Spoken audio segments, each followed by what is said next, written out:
एक और अहम खबर है, ज़री तरक्याती बैंक अफसरान पर सिंध हाईकोर्ट ने बरहमी का इजहार किया है। अदालती फैसले पर अमल दरामद क्यों नहीं हुआ, अदालत की जानिब से इस्तफसार किया गया।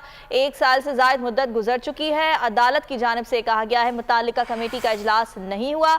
वकील ज़री तरक्याती बैंक की जानिब से बताया गया है जैसे ही इजलास होगा हम हुक्म पर अमल दरामद करवाएंगे। हम आपकी कमेटी के इजलास का इंतजार क्यों करें। अदालत की जानिब से ये इस्तफसार किया गया है। फैसले पर अमल दरामद ना हुआ तो तौहीन अदालत की कार्रवाई शुरू हो सकती है। शाहिद हुसैन इस बारे में मजीद हमें बताएंगे। शाहिद, बताइएगा इस कार्रवाई के हवाले से मजीद।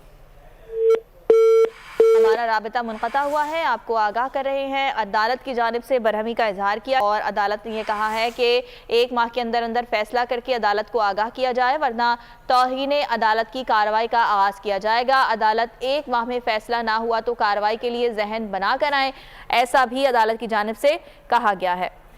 आपको आगाह कर रहे हैं ज़री तरक्याती बैंक अफसरान पर सिंध हाई कोर्ट ने बरहमी का इजहार किया है।